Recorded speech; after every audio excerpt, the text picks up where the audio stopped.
998, 999, 1,000. Oh yeah.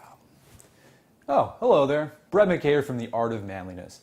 Oftentimes when we post something about a simple skill like table manners or shaking hands or making conversation or how to tie a tie, people say, gee, isn't it sad that this has to be taught to young men? My answer? No. No, it's not.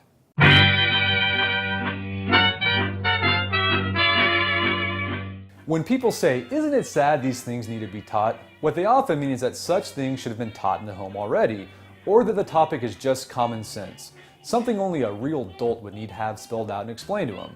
Thus, they take it as a sign that society and men have gone downhill. These kinds of comments just drive me bonkers. Why? Because these kinds of things have always been taught, not just in the home, but in magazines, books, and other outlets. The need for such tutorials is not a sign that modern men are deficient. In fact, I think it's quite the opposite, actually. Don't believe me? During World War II, one of the books soldiers requested most was Emily's Post Book of Etiquette. GIs wanted to brush up on the art of gentlemanly conduct. In the 1950s, a seeming golden age where men were men, hundreds of instructional films were made and shown to students in middle and high schools. Topics range from having good manners, to being self-reliant, to how to use your leisure time, and just basic other life skills like how to cook. Or take a look at these books here. We have Draper's Self-Culture, published in 1907, The Successful Man, published in 1896, and Hill's Manual of Social and Business Forms. All these books have basic life skills. And there was tons more of these books published over 100 years ago.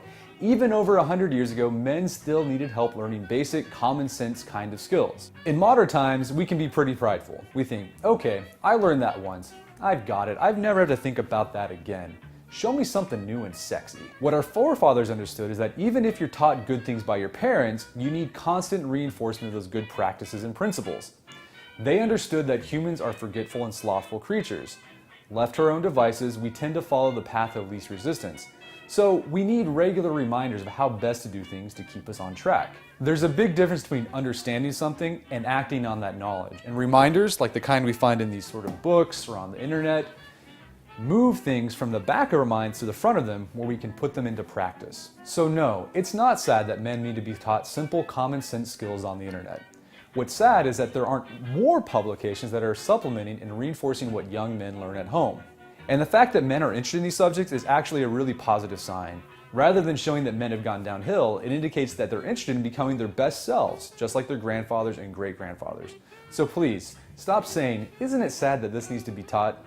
Until next time, this is Brett McKay telling you to stay manly.